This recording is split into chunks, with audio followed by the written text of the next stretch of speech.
김지의 돌직구쇼에 오신 여러분 반갑습니다. 김지입니다. 저는 오늘도 이곳 광화문 청계 광장에 나와 있습니다. 오늘부터요 마스크 5부제가 시행됩니다. 생년연도 끝자리가 1과 6인 분들은 약국에 가서 마스크를 1인 2매까지 사실 수 있습니다. 한 주에 2매까지로 제한이 됩니다. 그런데 정치권에서는 건강한 사람은 마스크 쓸 필요 없다. 마스크를 다른 사람에게 양보하자라는 메시지를 연일 내고 있습니다. 그만큼 마스크가 부족하다는 반증일 것 같습니다. 반면 문재인 대통령은 하루 만에 정책 수정을 지시했습니다. 대리 수령할 수 있게 해라. 80대 이상 10세 미만 대리 수령할 수 있게 하라라는 지침에 따라서 오늘부터 대리로 마스크를 구매할 수가 있는데, 이게 문제는 80세 이상의 부모님의 생년연도에 맞춰서 또 가서 줄을 서야 한다는 겁니다. 78세, 79세는 또 대리 수령이 안 돼서 논란이 일고 있습니다. 잠시 후에 이야기 나눠보겠습니다. 저는 비가 오나 눈이 오나 매일 아침 여러분을 기다리겠습니다. 김지의 돌직구쇼 지금 라이브로 시작합니다. 잠깐만요.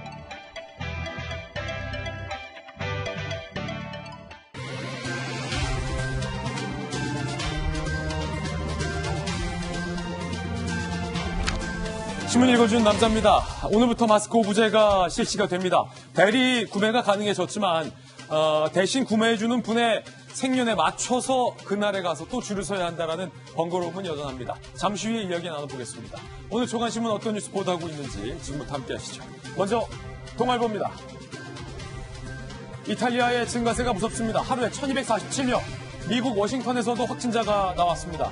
전 대륙으로 확산되고 있다. 팬데믹으로 진입됐다라는 분석이 나오고 있습니다. 이탈리아의 밀라노와 베네치아는 이동 제한 조치, 사실상 밀라노가 봉쇄 조치에 처해졌다라는 뉴스도 들어와 있습니다.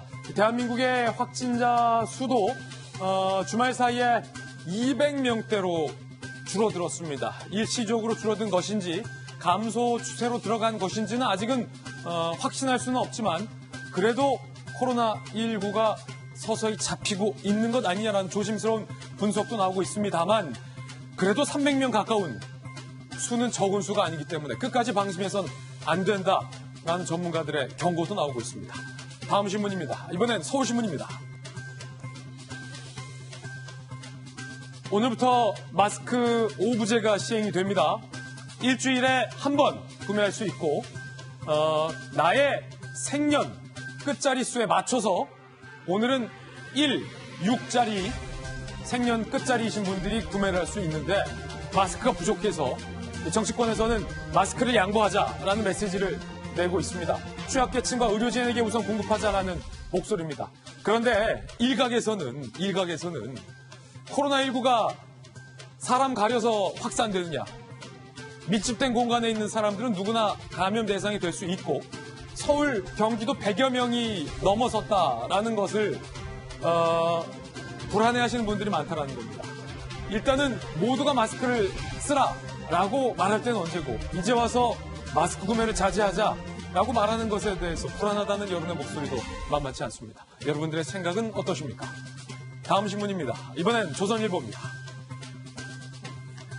이런 말도 나왔습니다. 코로나 블루 우울하다는 겁니다. 코로나 우울증입니다. 벌써 한 달이 넘어가고 있죠. 답답하고 불안해서 못 살겠다라는 이른바 코로나 우울 증세가 여기저기서 보이고 있습니다. 감염 공포 때문에 주위에 아예 담을 쌓은 사람들, 기간이 길어지면서 우울감을 호소하고 있다는 거죠. 사진 한번 보시면요, 한 백화점 실내 공간이라서 사람들이 텅텅 비었습니다. 메르스 때 이 같은 심리적 장애를 겪은 경이자들이 그중에 절반이 4개월 지나도 그 우울한 상태가 지속됐다라는 연구 결과도 나와 있습니다. 몸이 무거워지면요, 의욕도 떨어진다. 집안에 있는 창문이라도 환기를 해야 된다. 전문가들은 이렇게 조언하고 있습니다만, 가장 중요한 것은 이 코로나19 사태가 빨리 종식돼야 외출도 경기도 정상화가 될 것 같습니다. 다음 신문입니다. 이번엔 한국일보입니다. 경기도 코로나 블루입니다. 경기 상황 만만치 않아요. 빚내서 직원 월급 주고 있다. 폐업 준비 어떻게 하고 있나요? 혹독한 코로나 불황. 그 불황의 끝은 보이지가 않습니다. 이 사진 한번 보시죠. 가장 번화한 번화가도 사람 한 명 없는 모습입니다. 실제로 임대료가 너무 비싸기 때문에 정부가 고용유지금을 줘봤자 감당할 수가 없다, 버틸 수가 없다라는 자영업자들의 목소리가 오늘 한국일보에 상세히 보도되고 있습니다. 정부 대책으로 영세업 살리기가 역부족이다. 알바 줄이면서 저소득층에게는 직격탄이 떨어지고 있고요. 택시기사가 하루 10시간 운전해도 산학금을 못 채워서 쌈짓돈으로 메운다는 인터뷰도 오늘 실리고 있는 상황입니다. 최근 한 달간 코로나19로 가계 소득이 줄었다라고 응답한 비율이 자영업자들이 89.6%가 된다라는 여론조사도, 통계조사도 오늘 신문에 보도되고 있습니다. 다음 신문입니다. 이번에 한겨레 신문입니다. 총선이 얼마 남지 않았습니다. 정치권 소식 하나 짚어보죠. 민주당에서 비례연합당 발족의 명분을 쌓아가고 있다라고 한겨레 신문은 분석하고 있습니다. 그 책임을 민주당이 당원들에게 넘겼다. 명분 확보를 노렸다라고 한겨레 신문은 비판적인 기조로 기사를 쓰고 있는데요. 당 최고위도 열렸습니다. 비례연합당을 만드는 것에 대해서 현직 국회의원들의 찬성이 다수였지만 저희 돌직구쇼 멤버인 조응천 의원이 공개적으로 반대 연설을 했습니다. 이래서는 안 된다. 원칙을 저버려서는 안 된다. 경론이 벌어졌다고 합니다. 그래서 민주당에서는 당원 투표에 붙이기로 했습니다. 원칙 위반의 비판을 피하고 다중의 뜻을 따랐다라는 포석을 내세우기 위해서다라는 한겨레 신문의 분석도 나와 있습니다. 그런데 정의당도 그렇고 민생당도 그렇고 민주당이 추진하겠다는 비례연합당에 참여할 의사가 없다라고 공개적으로 못을 박았습니다. 결과적으로 이름은 비례연합당이지만 민주당의 위성정당을 만드는 것 아니냐라는 분석도 나오고 있습니다. 잠시 후 이야기 나눠보겠습니다. 지금까지 신문 읽어주는 남자였습니다. 네, 오늘 아침 저와 함께 등판한 등판 선수 소개해드리겠습니다. 고려대학교 약학대학교에 바이러스를 전공하신 김정희 교수님 오늘도 모셨습니다. 어서 오세요. 노무현 전 대통령의 헌법 스승이었던 경기대학교의 박상철 부총장님 모셨습니다. 그리고 KBS 방송기자, 문체부 차관, 청와대 대변인 출신 보수의 품격 박성기 대변인 나오셨습니다. 전직 앵커 출신 한양대학교의 장희영 교수님과 공간과 논쟁 소장님입니다. 국회통 장성철 소장님 나오셨습니다. 어서 오세요. 네, 이분들 모시고 함께 이야기 나눠볼 오늘의 키워드도 세 가지 소개해드립니다. 먼저 첫 번째 키워드는 배려. 마스크 오브제가 오늘부터 시작입니다. 그런데 마스크가 부족합니다. 김상조 대통령 정책실장은 건강한 사람들은 마스크 쓰지 마라 라는 말까지 했습니다. 과연 살 수 있을까요? 두 번째 키워드는 집단거주. 신천지 집단거주와 관련해서 한마음 아파트라는 곳이 논란이 되고 있습니다. 이 아파트에 신천지 교인들이 대거 살고 있었던 겁니다. 집단 거주한 것 아니냐라는 의혹에 대해서 신천지는 그렇지 않다라고 부인을 했지만 의혹은 커지고 있습니다. 세 번째 키워드는요. 세계 표준입니다.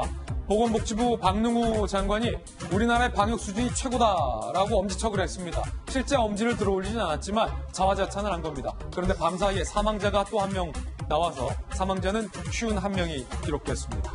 잠시 후에 이야기 나눠보겠습니다. 정치권 소식도 오늘 엄선했습니다. 김재의 돌직구쇼 오늘 톱뉴스로 시작합니다.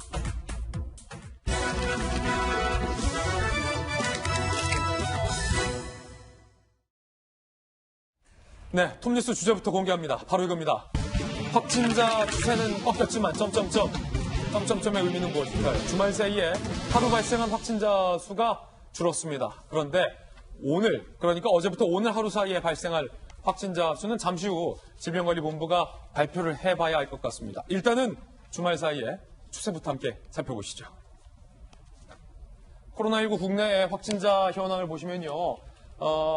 계속 500명, 800명, 400명, 400명, 500명, 400명 선으로 증가를 했다가 주말 사이에 처음으로 200명대로 최근에 확진자 수가 주춤했습니다. 그나마 다행입니다. 하지만 여전히 300명 가까운 숫자는 많다라고 볼 수 있겠고요. 이로써 대한민국의 코로나 확진자 수는 어느새 7,000명을 넘어섰습니다. 7,313. 사망자는 밤사이에 한 분이 더 나와서 51분이 사망자가 됐습니다. 밤사이에 사망한 분에게 그리고 지금까지 사망한 모든 유가족들에게 다시 한번 애도의 뜻을 돌직구쇼에서 표합니다. 대구는 5,481, 경북 1,081, 경북도 많습니다. 경기 141, 서울 120, 경기 서울 모두 100명 넘어섰고 충청 98, 충남 98, 부산 97, 경남 83. 지금 충남과 부산도 100명을 앞에 두고 있는 상황입니다. 집단 감염의 경우도 갈수록 증가하고 있습니다. 이 말은 이제는 신천지와 상관없이 지역사회의 집단 감염 케이스까지 우려가 되고 있다는 얘기, 실제로 나오고 있다는 얘기, 특히 이 줌바 댄스 얘기가 오늘 지금 아주 중요하게 다뤄지고 있는데 많은 언론에서 줌바 댄스 발 감염이 전국으로 확산되고 있다. 정부 세종청사에서도 확산자 나왔고요. 강릉까지 퍼졌다. 강사와 수강생 합쳐서 전국에서 106명이 확진됐다. 줌바 댄스 강사들의 워크숍이 있었는데 그게 화근이었다는 거죠. 205명 사는 괴산 시골 마을에 10명이 확진되고 도대체 저 괴산 시골 마을까지 어떻게 바이러스가 갔는지 의문입니다. 대구 문성병원은 이틀 새 14명 추가 확진됐고 서울의 백병원은 아예 병원이 폐쇄가 됐습니다. 임신부 8명도 일단 확진됐습니다. 안타깝습니다. 이 중에 출산을 한 임신부가 있는데 아기는 음성 판정을 받았다고 전문가들은 폐하 전용 가능성이 희박한 것 아니냐라는 소견도 내놓고 있는 상황입니다. 김정인 교수님, 네. 7,000명이 넘어섰다는 소식에 다시 한번 가슴을 움켜쥐게 되는데 확진자 증가 수가 200명대가 됐다는 거에 조금은 안도를 하는 뭔가 모순적인 상황 어떻게 보십니까? 지금 예전에도 말씀드린 적이 있는데 그 대구 신천지 교인에 대한 전수조사가 어느 정도 마무리되면 한 500명을 넘던 그런 확진세는 확연하게 줄어들 거라고 말씀드린 적이 있거든요. 그 부분에 대한 반영이 지금 나오는 거다 이렇게 생각은 하고 있습니다. 그래서 점차 시간이 갈수록 그 확진자의 그 범위는 크게 감소할 걸로 보이는데 그렇다라고 안심할 부분이 아니라 이게 지역사회 감염이 상당 부분 많이 진행됐거든요. 예. 특히나 대구 경북 지역에서는 대구 일반 시민에 대한 그 양성률이 한 10% 가까운 걸로 나오고 있습니다. 이 얘기는 대구 경북 지역에서 지역사회 감염이 굉장히 많이 진행이 됐다. 그러니까 신천지 교회하고 별개로. 그래서 이 부분에 대한 어떤 그 뭐 역학조사라든가 방역은 철저히 해야 될 것 같고요. 그러니까 지금 대구 경북 특히 대구 지역과 기타 지자체는 약간 별개로 방역을 실시해야 될 것 같은데 대구 쪽은 아직도 확진자가 많이 나오기 때문에 기존에 하고 있는 것처럼 어떤 세밀한 역학조사보다는 그 빨리 확진자를 찾아서 봉쇄하는 이런 정책들, 그러니까 얼른 신속한 감염자를 빨리 찾아내는 게 급선무라고 생각을 하고요.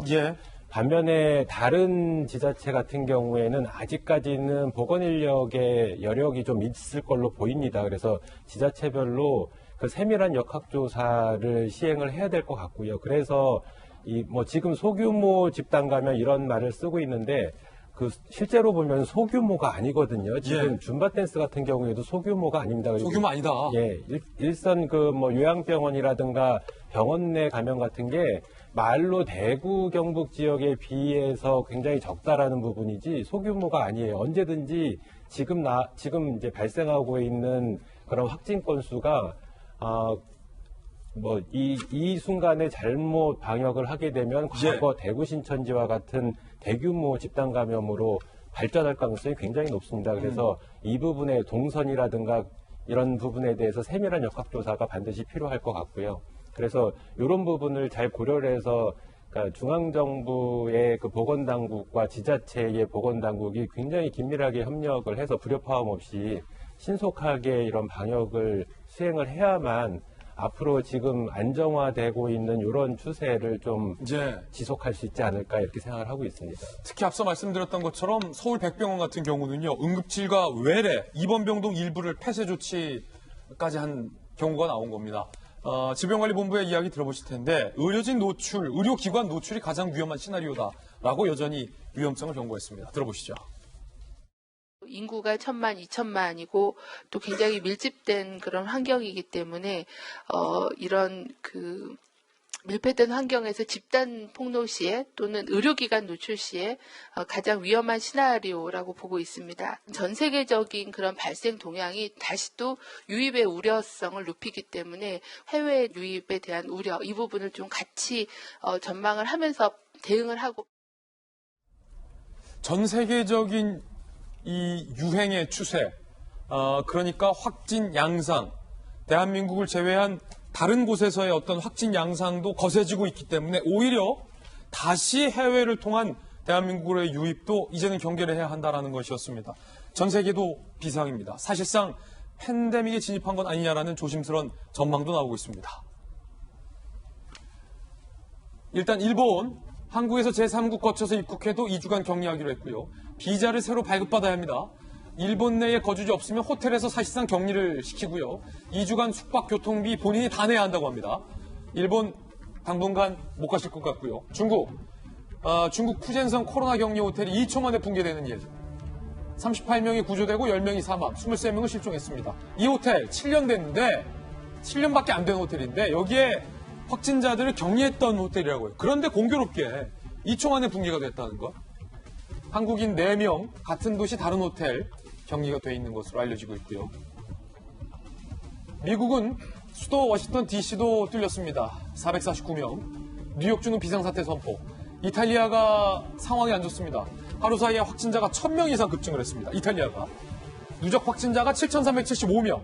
사망자가 366. 우리나라보다 더 이탈리아는 심각하다고 보면 되겠고요. 밀라노, 베네치아. 사실 한국인 관광객들도 많이 찾는 곳인데 사실상 몽쇄가 됐다. 김정희 교수님, 이탈리아 같은 경우는 사실은 저도 김진희 간 데에서 취재를 했는데 이제 결혼을 3월, 4월, 5월 좋은 계절이잖아요. 결혼을 앞둔 예비 신혼부부들이 신혼여행지로 이탈리아를 많이 예약해놨더라고요.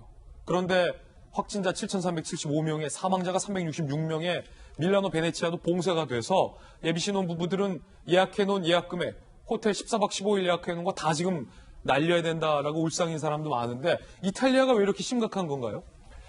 초기에 대표적으로 우리나라하고 이탈리아하고 이란에서 확진자가 굉장히 급격한 속도로 발생을 했습니다. 네. 근데 적절하게 이탈리아 지금 제대로 대응을 못하고 있으면서 확진자가 크게 증가하는 걸로 보이고요. 그리고 외부에서 유입되거나 아니면 밖으로 나가는 그런 유동인구가 굉장히 많은 부분도 일정 부분 영향을 미친 것 같고, 실제로 이탈리아의 현재 진단 수준으로 봐서는 현재 확진자보다도 더 많은 사람들이 감염됐을 가능성도 굉장히 높습니다. 그래서 지금 비단 이탈리아뿐만 아니라 방금 전 말씀하신 것처럼 미국에서도 한 500명 가까운 사람들이 확진이 되고 있거든요. 예. 근데 미국도 현재 진단 능력이 그렇게 월등하지가 않습니다. 예. 이 코로나19에 대해서. 그래서 실제로 미국 내, 예전에도 말씀드린 것처럼 미국 내 감염병 전문가들은 이 숫자보다 훨씬 많다라고 생각이 되고, 아까 언급하신 팬데믹 같은 경우에 이제 WHO에서는 아직도 팬데믹 선언에 보수적인 입장을 가지고 있거든요. 이런 부분은 그러니까 세계 경제 침체를 좀 걱정을 하는 것 같기도 하고요. 그래서 과거 우리나라가 경제 부분에 대한 고려 때문에 해외에서 유입되는 감염원 차단에서 소극적인 입장이어가지고 현재 이러한 감염자가 다수가 나오는 상황이 됐는데, 그러니까 지금 전 세계적으로도 이런 경제 부분을 너무 지나치게 고려를 하다 보면 전 세계적으로 그 감염자가 굉장히 많이 급증할 가능성이 굉장히 높습니다. 그래서 WHO에서 제가 보기에는 특히 미국이 영향력이 가장 많은 국가이기 때문에 조만간 팬데믹 선언을 할 것 같고, 예. 현재의 추세는 사실상 팬데믹이라고 봐도 무방할 것 같습니다. 그 가운데 박능우 보건복지부 장관이 우리나라의 대응이 세계적인 표준이 될 것이다 라고 발언해서 논란이 되고 있습니다. 확진자가 7,000명이 넘었고 사망자가 51명이 됐는데 복지부 발언이 과연 적절했느냐의 논란입니다. 들어보시죠.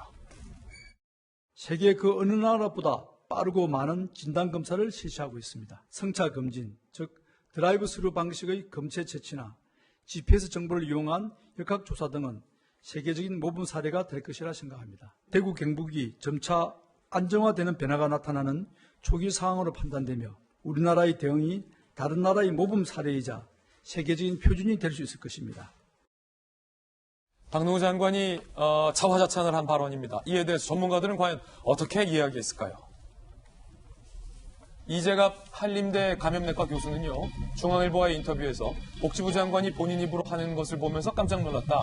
확진자 감소는 방역당국이 잘했다기보단 국민들이 사회적 거리두기를 철저히 지켰기 때문이다.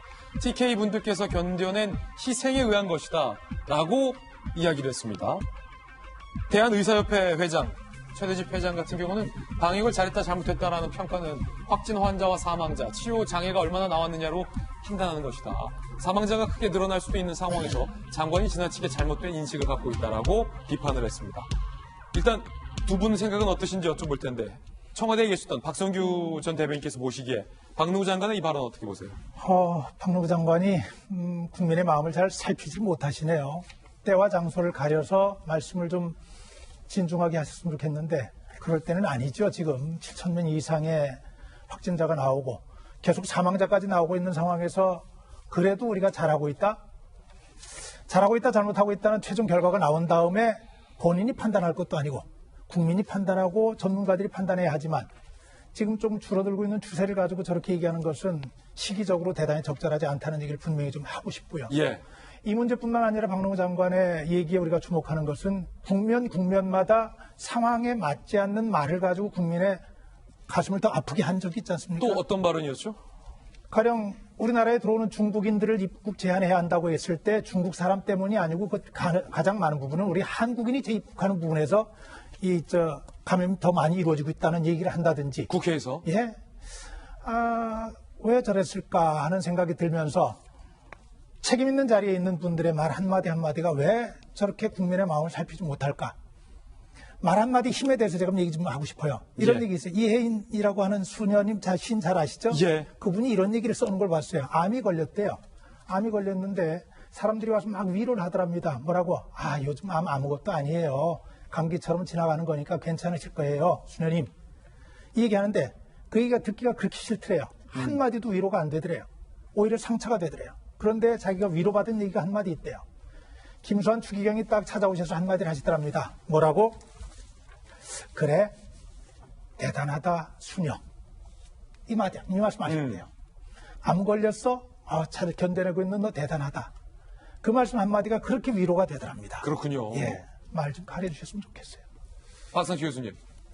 제가 아마 이 자리에서 그런 이야기를 했을 거예요. 예. 지금 이 상황에서 정치인은 나서지 말아라. 맞아요. 수차례 말씀하셨어요. 모르면 말하지 말한 게 아니라 잘못 선동 나쁜 영향을 끼칠까 봐서 정치인 나서라 나지 말한 거고 또 행정가도 정부 당국자도 정말 전문가가 아니면 단순 행정가면 섣불리 나서지 말고 전문가 영역이 맡겨야 된다 권위를.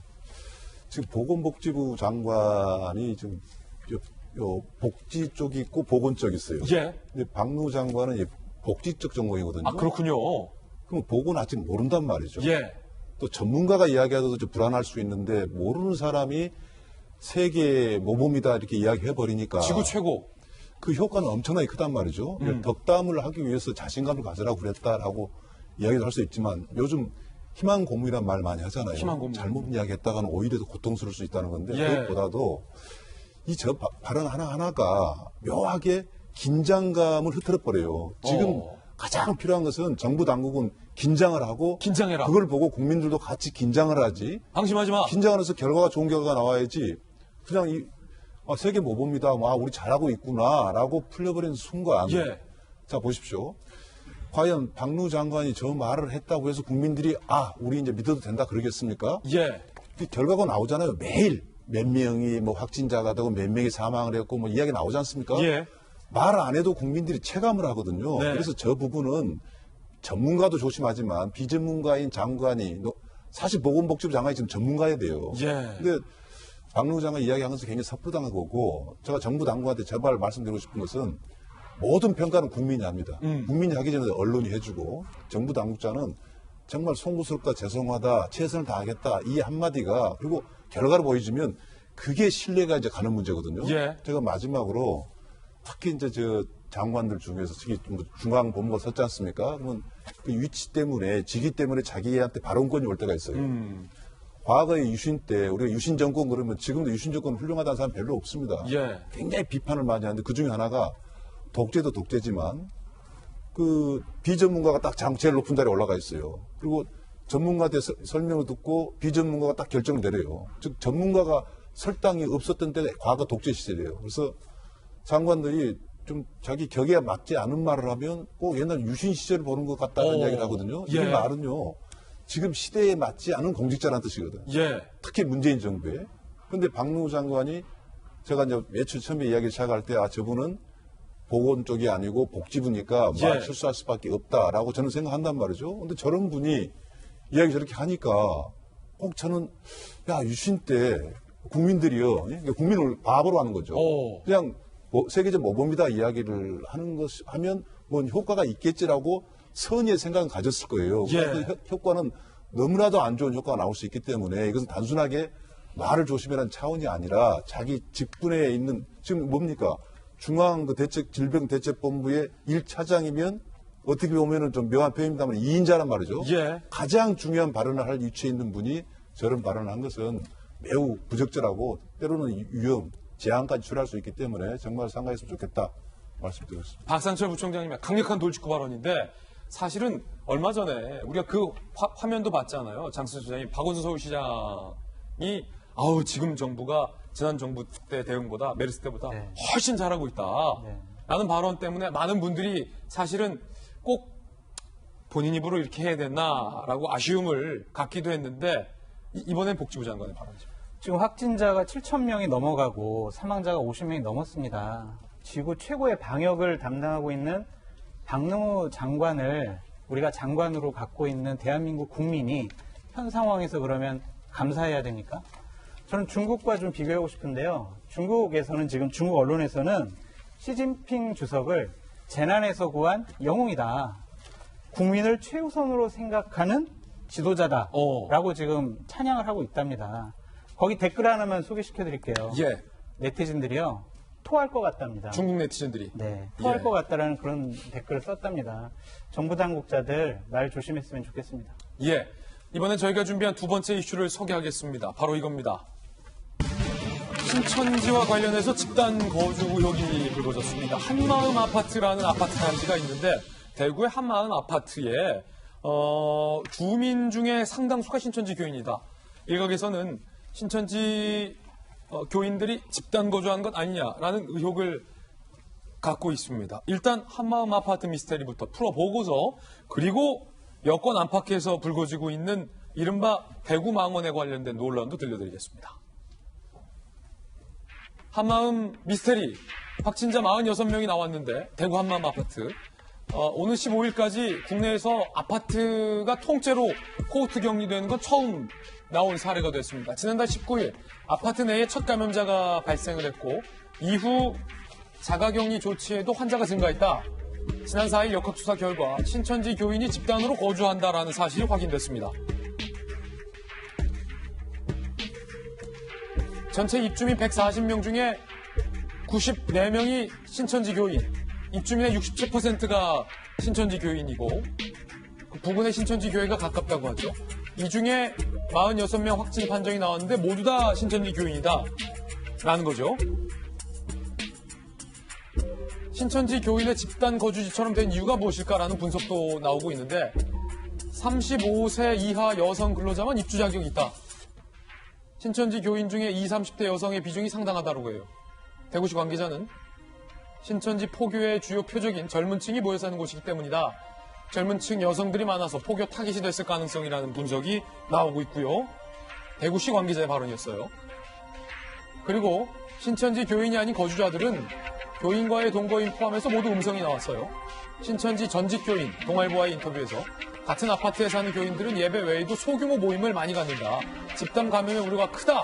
아파트 안에서 교류했을 가능성도 매우 높다라는 가능성도 얘기가 되고 있는 상황입니다. 일단은 김정기 교수님, 네. 집단으로 신천지 교인, 특히 대구 신천지 교회에서 가까운 분들의 한마음 아파트라는 곳인데 일단 굉장히 이례적이다. 아파트, 저도 아파트 살고 두 분도 아파트 살고 교수님도 아파트 살지만 아파트 전체가 거의 60% 넘는 게 특정 종교 시설을 간다는 것은 굉장히 이례적인데 그것도 이례적인데 확진자도 지금 많이 나왔어요. 이 부분은 저 한마음 아파트 그 아파트라고 하는 구조 때문에 발생한 거라고 보기는 상당히 어렵습니다. 아, 그렇군요. 예, 그러니까 물론 우리가 가장 아파트 단지에서 확진자가 있을 때 이제 자가격리가 아닌 모르는 확진자가 있을 때 가장 우려할 부분이 실제로는 엘리베이터예요. 엘리베이터 내에서 같이 어떤 특정 층을 동승을 하게 되면 예. 그 과정에서 마스크를 써도 물론 100% 차단되는 건 아닙니다만 상당히 마스크를 썼을 때에는 감염 확률을 낮춰주거든요. 이 아파트에서도 엘리베이터가 어떤 통로 역할을 했을 가능성. 네, 그런데 지금 5층 건물이라고 하니까 엘리베이터가 있는지 없는지는 정확하게 모르겠습니다. 예. 그러니까 만약에 엘리베이터가 없다라고 그러면 저렇게 하나의 동에서 급속하게 확산이 될 가능성은 굉장히 낮고요. 저 한마음 아파트에서 저런 집단 감염이 일어났을 가장 주요 원인은 신천지 교인이 3분의 2 정도 된다고 하고 그 중에 절반이 감염됐다는 얘기는 그 내에서 모임을 가졌다라고 볼 수밖에는 없습니다. 자, 지금 저희가 바로 실시간으로 확인해 봤는데 저기에는 아파트가 없다. 아니, 저 엘리베이터가 없다. 그러니까 교수님의 분석이 지금 정확한 거예요. 네. 엘리베이터 때문이 아니라 소모임 때문에 확진이 퍼졌을 가능성이 있다. 그렇죠. 그러니까 소모임을 가졌다라고 거의 뭐 단언할 정도의 어떤 예측을 할 수 있는 거고요. 그렇군요. 실제로 저런 소모임에 의한 감염 우려가 가장 대표적으로 나오는 게 지금 천안 줌바 댄스 그 워크숍이에요. 예. 워크숍 때에는 어떤 댄스와 같은 행위를 안 하고 모임만 가졌거든요. 이제 그런 과정에서 이렇게 감염이 확산이 되고 이런 과정을 거치는데 아마도 저 지속적인 그 한마음 아파트 내에서 신천지 교인들 간의 소규모 모임이 다수 있었고 뭐 이런 것들이 굉장히 잦았다 이렇게 판단을 할 수밖에 없고요. 그리고 또 하나는 뭐 저 아파트 내에서 이제 그 엘리베이터뿐만 아니라 어떤 공동 장소들 있지 않습니까? 운동을 하거나 뭐 이런 부분들도 감염의 확산의 주요 원인이 될 수 있는데 아마도 그런 것보다는 모임이 가장 주요한 원인이겠다라고 판단이 됩니다. 그렇군요. 이게 신천지 교인들이 집단적으로 모여 살기 시작한 것인지 아니면 젊은 층들이 많이 사는 아파트를 이른바 신천지 측에서 포교의 대상으로 삼아서 이렇게 많아진 것인지 여부는 정확하게 좀 조사를 해봐야 나올 것 같습니다. 그런데 어찌됐든 저찌됐든 신천지 교인이 집단으로 살게 된 거주지가 더 있다는 겁니다. 감염병 국면에서는 이런 사실 하나하나가 굉장히 주요하다라고 김정희 교수님 말씀해 주셨잖아요. 대구시 어제 기준으로 신천지 교인 확진자들의 주소를 확인해 본 결과 가족을 제외한 신천지 교인이 3명 이상 모여 사는 10곳이 추가적으로 확인됐다. 굉장히 이례적이죠. 예컨대 저랑 박성규 대변인, 박상철 교수님이 아무리 친한다 한들 셋이 같이 살진 않잖아요. 가족들끼리 사는데. 신천지 교인은 이렇게 3명 이상 모여 사는 곳이 10곳이나 된다. 추가로 확인됐다는 겁니다. 그중에 5명이 모여 사는 곳은 2곳, 4명이 모여 사는 곳은 1곳, 3명이 모여 사는 곳이 가장 많았는데 7곳 등 대부분 신천지 대구교회와 가까운 남구의 대명동에 밀집해 있다라는 건데 이게 조금은 굉장히 어색하고 상당히 이례적인 대목이다라는 건데 이거를 어떻게 봐야 될까요? 왜 이렇게 집단 거주하는 형태가 나오는 거죠? 저게 이제 이른바 신흥종교, 정통에서 벗어났다고 비판받는 종교들이 가지는 일반적인 특성 중에 하나입니다. 그렇습니까? 왜냐하면 공격들을 많이 받거든요. 공격들 많이 받는 사람들이 입장에서 해야 하는 가장 중요한 일은 자기들끼리 모여가지고 자기들끼리 일종의 정체성을 강화하고 그리고 외부의 공격에 대비하고 하는 일들이 저거는 일반적인 보편적인 현상입니다. 지금 여러 군데 이제 나왔는데 그런 현상을 알기 때문에 대구시에서도 또 우리 정부에서도 신천지와 관련된 신천지 신자들 전체에 대해서 전수조사를 지금 들어갔고 거의 좀 마친 거로 아는데 조금 전에 한마음 아파트 있잖아요. 예. 한마음 아파트에서 신천지 신도 46명이 집단 감염됐다는 기사의 다른 면을 저는 봅니다. 뭐가 있냐면 신천지 교인을 제외한 나머지 주민들은 아직까지는 한 사람도 감염이 나타나지 않았다는 거예요. 예. 그 좁은 공간에서. 그러네요. 무슨 이야기일까요? 신천지 교인들끼리 자발적으로 자기들의 모임을 했지만 나머지 사람들은 모임을 하지 않았다는 것 하나. 더 중요한 것은 나머지 아파트의 주민들은 신천지 교인인지 아닌지 확인이 안 된 상태에서라도 대구가 위험한 지역이라는 사실을 확인하고 스스로 조심들을 철저하게 했다는 거예요. 예. 마스크를 끼고 사람들이 많이 모이는 곳에 가지 않고 그리고 서로 간에 활동을 자제하고 사회적 거리를 두고 이게 바로 대한민국 국민들이 보여주고 있는 저는 위대함이라고 생각합니다. 그렇군요. 지금 아까 우리 세계적인 현상으로 가고 있다고 얘기했잖아요. 이탈리아가 오늘자로 우리보다 숫자가 더 넘어갔어요. 숫자가. 우리나라보다 이탈리아 확진자가 더 나왔다. 많아졌고 사망자 훨씬 많이 나오고 있고 유럽으로 넘어갔고 미국으로 넘어갔습니다. 그런데 이탈리아와 대한민국과 근본적인 차이가 있어요. 이탈리아 분들 너무 속상해하지 말았으면 좋겠습니다. 그냥 제 드린 말씀. 대한민국 국민들은 그동안의 경험을 통해서 스스로 어떤 일을 해야 하는지를 알고 있고 그걸 실천할 수 있는 능력과 의지를 많이 가지고 있어요. 미안하지만 이탈리아는 많은 전 세계 사람들이 모이는 가운데 그런 면에 있어서 우리하고 좀 차이가 나고요. 바로 이런 부분이 아까 박능호 장관이 우리가 잘하고 있다고 자랑하는 게 아니라 대한민국 국민이 잘하고 있고 대한민국 국민이 최선을 다하고 있다는 것을 반증하는 확실한 현상이라고 보여집니다. 예. 그런가 하면 지금 대구 경북 주민들이 특히 이 코로나19 때문에 많은 상처를 받고 계십니다. 실제로 많은 확진자, 특히 대구 경북에서는 신천지를 제외한 확진자가 2,000명이나 나왔기 때문에 이건 신천지의 문제를 이미 벗어났다, 대구 경북에서는. 그렇기 때문에 확진자도 많이 나왔고 사망자도 많이 나왔고 또 사실상 사회적 격리를 통해서 대구 주민분들, 경북 주민분들이 알아서 자발적으로 잘하고 계신데 그 와중에 부가적으로 밀려오는 괴로움, 그리고 대구 경북 지역의 경제가 사실상 어려운 상황 때문에 많은 고생을 하시는데 대구 경북 주민들의 마음에 대못을 박은 발언들이 여권 안팎에서 잇따라서 나오고 있습니다. 먼저 김어준 씨의 발언이 제일 먼저 논란이 되고 있는데 직접 한번 들어보시면서 이야기 나눠보겠습니다. 어제부로 대구의 코로나 확진자 비율은 대구 시민 560명당 한 명이 됐습니다. 이런 추세라면 다음 주면 400명, 300명당 한 명꼴로 대구에서 나오게 되겠죠. 중국이 정말 문제였다면 인구 2,300만 수도권 외 10만 명당 한 명꼴로 확진자가 나오겠습니까? 숫자가 명백히 말하고 있는 겁니다. 우리 코로나 사태는 대구 사태이자 신천지 사태라는 걸. 우리 코로나 사태는 대구 사태이자 신천지 사태라는 걸. 장희영 교수님, 김어준 씨 TBS 라디오 방송에서 한 말입니다. 뉴스공정에서 하신 말씀인데 이거는 코로나19 사태가 아니다. 이거는 중국 우한 사태가 아니다. 대구 사태다. 대구 사태다. 중국에 정말 문제가 있다면이라는 발언까지 했습니다. 그러면서 이건 대구 사태다. 라고 힘을 주어서 강조를 한 건데 저도 대구의 사위라서 제 사견을 말씀드리기는 적절치 않은 것 같아서 저는 여기서 빠지겠습니다. 장 교수님 어떻게 보십니까? 저에게는 이렇게 막 심장이 뛰죠. 앞서 대구에서 몇 명 이야기할 때까지만 해도 저 진행자가 저 숫자를 왜 말하고 있을까. 이미 계속 우리가 지겹게 매일매일 뉴스에 듣고 있던 숫자이고 굳이 저 숫자를 또다시 언급하는 것 자체가 대구 국민들 왜 저렇게 대구를 강조할까 했는데 목적이 뒤에 있었네요. 대구에서 이렇게 많이 나왔다라는 것은 이게 중국에서 온 게 아니다라는 이걸 아까 정치인을 이야기하지 말라고 박상철 교수님 말씀하셨습니다만 저는 이번 코로나 사태를 보면서 저는 확진자가 아니고 제 주변에는 아직은 확진자가 다행히 없어요. 그럼에도 불구하고 너무나 가슴이 아픈 게 정말 아무 잘못 없는 분들이 이 병에 걸려서 지금 확진자가 돼서 격리가 되고 사망을 하고 이러고 있잖아요. 이 와중에 이거를 정치적으로 이용하거나 개인적인 사적인 어떤 이익으로 막 말하는 것들이 너무너무 듣기 싫어서 돌려요. 그런 얘기를 막 하고 있어요. 네. TV든 라디오든 돌려요.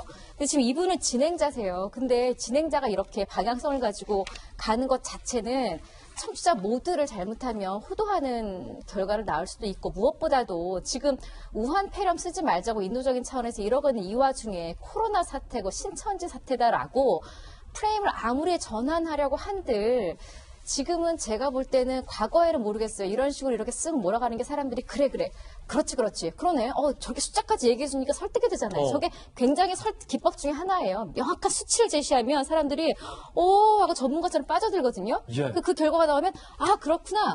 이게 사실은 굉장히 설득의 어떤 법칙 중에 한 가지가 저게 있어요. 예. 근데 저렇게 수치를 딱 말해주고 대구부터 얘기해주고 그다음에 다 보세요. 중국이 이런 우한 이런 거 보면 우한은 아니라는 거죠. 신천지라는 거죠. 대구라는 거죠. 지금 저기서 지금 김어준 씨의 말에서 코로나19를 위한 혹은 그 희생자나 지금 피해자들이나 확진자를 위한 마음이 뭐가 느껴지죠? 없어요. 예. 정치적인 목적의 발언 외에는 아무 목적이 없는 것을 예.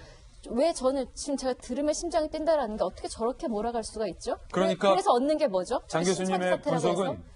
김어준 씨가 굳이 대구 사태라고 규정하는 데는 정치적인 목적이 있다. 그러니까 이게 중국 탓이 아니라 대구 시민 탓이다라는 것을 말하기 위해서라는 거예요. 누구의 이야기가 똑같을 뿐더러 심지어 그걸 하기 위해서 앞에 수치까지 쫙 제시하면서 이런 노력을 했다라는 게 사실은 생각을 해보면 굉장히 좀 잔인하신 거죠. 이 부분은 국민들이 다 보고 있는데. 이게 대구 분들이 잘못해서 걸린 겁니까? 우리나라 괜찮다면서요. 걸려도 그냥 재수없어서 걸리는 거라면서요. 걸려도 다 낫게 해주신다면서요. 마스크만 잘 쓰면 된다면서요. 집회하고 사회생활 다 하라면서요. 그리고 딱 나오고 나니까 신천지 탓이다. 대구 탓이다. 대구 탓이다. 대구 코로나다. 신천지 사태다. 중국 잘못 없다. 이게 어떻게 지금 뭐가 하나가 좀 와닿습니까? 장 소장님, 이 발언이 본인의 개인 인터넷 방송이나 본인의 개인 SNS에 올렸어도 논란이 될 것으로 비판받은 보이는데 일이 맞아요. 이게 서울 시민들의 세금으로 운영되는 TBS의 본인의 이름을 내건 프로그램에서 한 발언이라 더욱더 그 부분도 좀 논란이 되는 것 같아요. 또 용어도 사태라는 용어를 썼어요. 마치 광주 사태처럼 대구 사태다.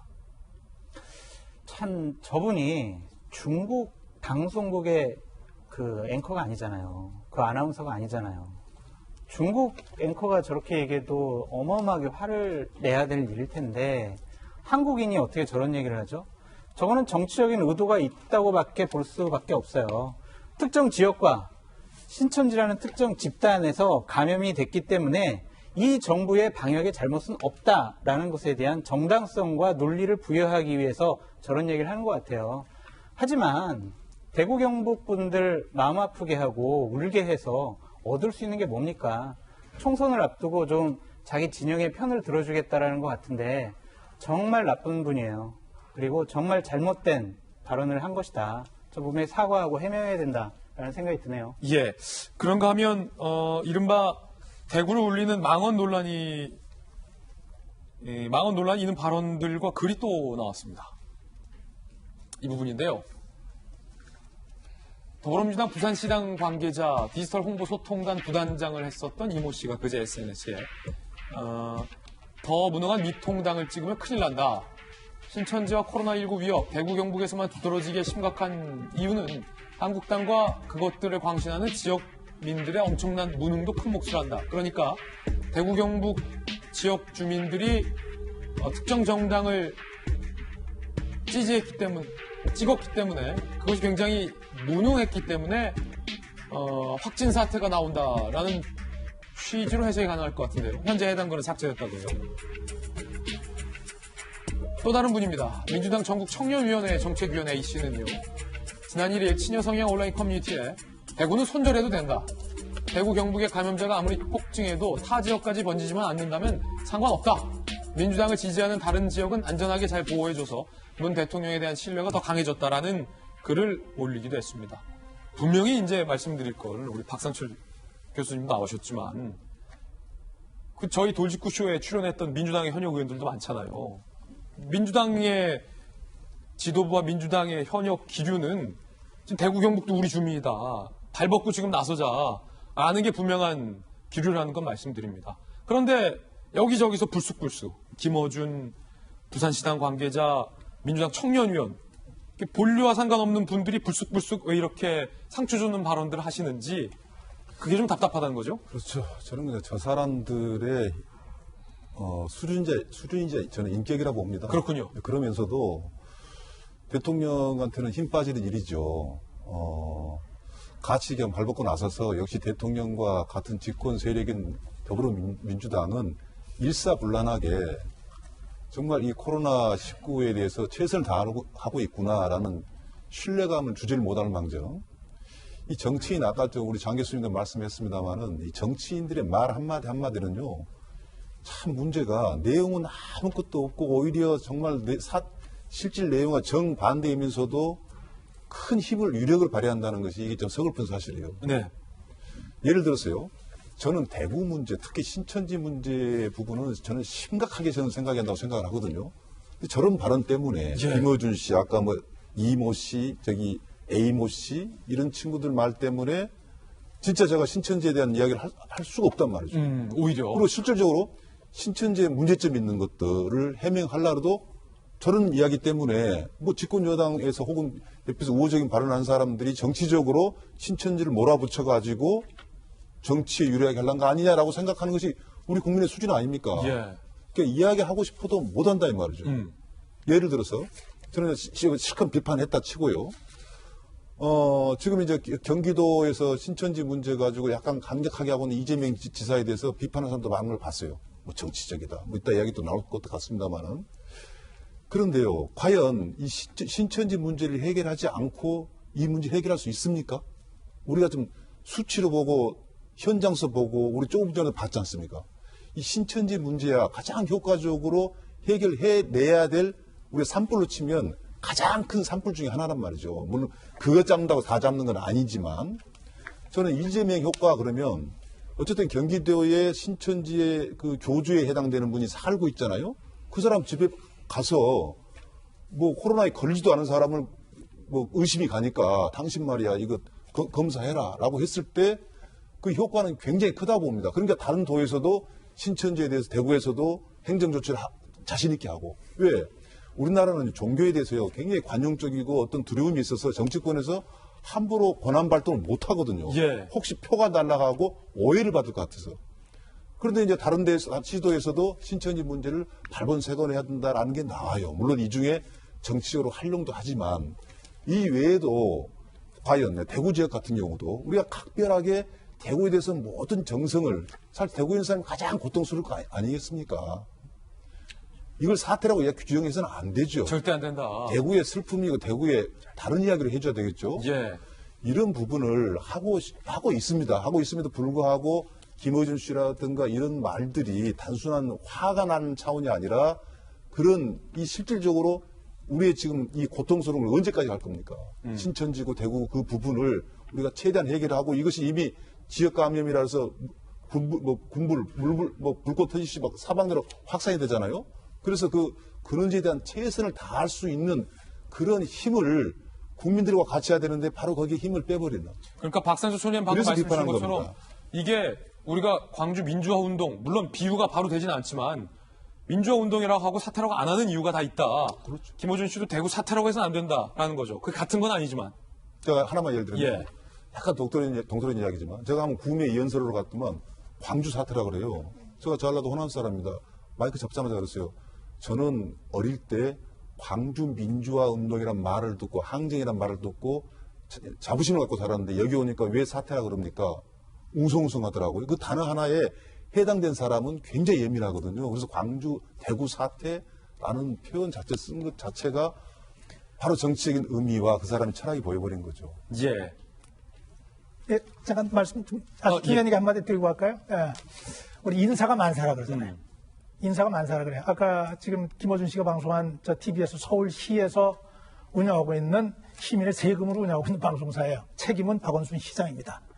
김어준 씨의 문제가 제기된 게 어제 오늘 일이 아니에요. 정치적인 편향성을 드러내서 교통방송이 왜 정치적인 문제를 저렇게 많이 하느냐, 편향돼 있느냐, 그리고 거기에는 왜 가장 많은 예산을 지원하느냐, 비난들이 많았는데 박원순 시장은 그 얘기 했었어요. 그래도 지난번 메르스 사태 사스 때부터는 우리 잘하고 있습니다. 초기 단계 문재인 대통령이 그렇게 얘기했던 분이에요. 그렇게 얘기했던 그 흐름에 정반대되는 얘기가 지금 TBS에서 나오고 있는 거예요. 언론인은 개인 한 사람이 아니고요. 서울시에서 운영하고 있는 방송사는 개인의 방송사가 아닙니다. 저런 사람을 박원순 시장이 조치하지 않고 간다면은 그냥 묻어두고 간다면은 박원순 시장이 가지고 있는 모든 말에 대한 진정성 자체가 의심받게 될 겁니다. 예. 이번엔 저희가 준비한 세 번째 이슈입니다. 오늘부터 마스크 오부제가 시행이 됩니다. 대통령의 수정 지시로 대리 구매도 가능해졌습니다. 마스크 오부제 그리고 새롭게 바뀐 대리 구매 어떻게 됐는지도 함께 살펴보시죠.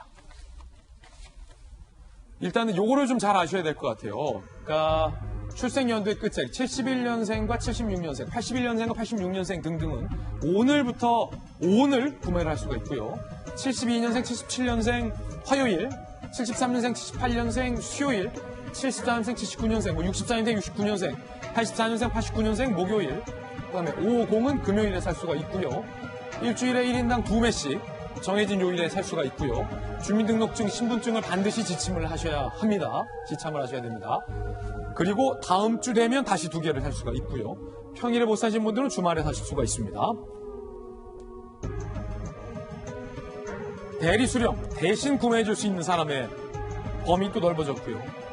장애가 있으신 분들, 그리고 2010년을 포함해서 그 이후에 출생한 어린이들, 그리고 1940년 이전 출생한 노인 및 장기 요양보험 수급자분들은 80세 이상 대신 구매가 가능합니다. 필요 서류가 있습니다. 대신 주민등록증, 대리구매자 공인신분증, 장기요양 인증서가 있어야 된다고 하고요. 주민등록 등본에는 주의사항이 있습니다. 등본에 대신 구매하는 분이 아들이든 딸이든 누군지 모르겠습니다만 그분과 함께 병기가 돼 있어요. 그러니까 자녀가 분가되어 있는 경우 옆집에 우리 부모님이 사세요. 주민등록상에 같이 없어요. 그러면 이 자녀는 부모님의 마스크를 대신 살 수가 없다라는 거예요. 초등학교 고학년, 중학생, 고등학생은 부모가 대신해서 살 수 없고요. 여권이나 주민등록 등본을 지참해서 직접 줄 서서 구매를 해야 한다는 것도 참고하시기 바라겠습니다. 일단은 김정인 교수님, 대통령의 수정 지시로 대신 구매해 줄 수 있는 길은 열렸습니다만 이 경우가 좀 애매한 부분인 것 같아요. 80세 이상 노인이지만 79세, 78세 노인분들은 줄 서야 된다는 거.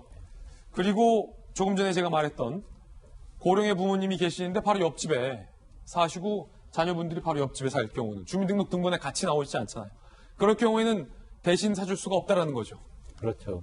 그러니까 지금 뭐 대통령의 지시로 해서 과거에 이제 며칠 전에 저희가 우려했던 부분, 그러니까 어린아이들과 이제 연세가 많으신 분들이 거동이 불편하실 경우에 직접 약국을 방문을 해야 되느냐, 이 부분의 지적사항에 대한 부분은 일정 부분 해소가 됐다라고 생각은 합니다만 아직도 여러 가지 문제들을 많이 안고 있어요. 그러니까 방금 앵커께서 말씀하신 것처럼 그럼 79세, 78세는 산술적인 나이가 적다라고 해서 거동이 뭐 자유롭냐, 뭐 이런 부분도 또 아닌 거고. 그리고 지금 부모들이 이제 아이들이 끝자리가 다를 경우에는 매일 또 약국을 가야 되는 불편함이 또 여전히 같이 공존하는 거고요. 그리고 실제로 저도 이제 마스크를 사려고 생각을 하는데 어느 약국을 가야 되는지를 정확하게 모르겠어요. 그러니까 어느 약국을 갔는데 떨어졌다라고 그러면 또 다른 약국을 또 찾아서 가야 되고. 그러니까 이 자꾸 불분명한 그런 판매처로 지정을 해놓다 보니까 이 애매모호함이 아직도 굉장히 많습니다. 그래서 딱 명확하게 누구나 판단이 가능하고 접촉이 가능한 그런 판매처로 일원화를 하는 게 그게 일반적인 약국보다는 어떤 국가기관이었으면 더 좋겠다라는 생각은 아직도 가지고 있고요. 예. 뭐 이런 부분이 계속 쌓이게 되면 여전히 국민들의 어떤 불만은 계속 있을 수밖에 없는 상황입니다. 그래서 이러한 부분을 그러니까 제가 보기에는 대만이 약국을 판매로 해가지고 약간 성공적인 사례가 있다라고 해서 그 모델을 따라가는 것 같은데 대만과 우리나라는 또 여러 부분 다른 부분이 많거든요. 그래서 이러한 부분을 행정을 집행할 때 좀 고려를 많이 해야 될 부분인 것 같고, 그리고 약국에서 뭐 지난번에도 말씀드렸지만 그 마스크를 판매함으로써 일반적인 업무, 원래 본연의 업무에 굉장히 많은 악영향을 미칠 수가 있습니다. 그래서 이러한 부분을 종합적으로 잘 검토를 해야 되는 거 아닌가 이런 생각은 듭니다. 예, 대리구매가 허용됐긴 했지만 급선회됐긴 했지만 여전히 허점은 존재한다는 겁니다.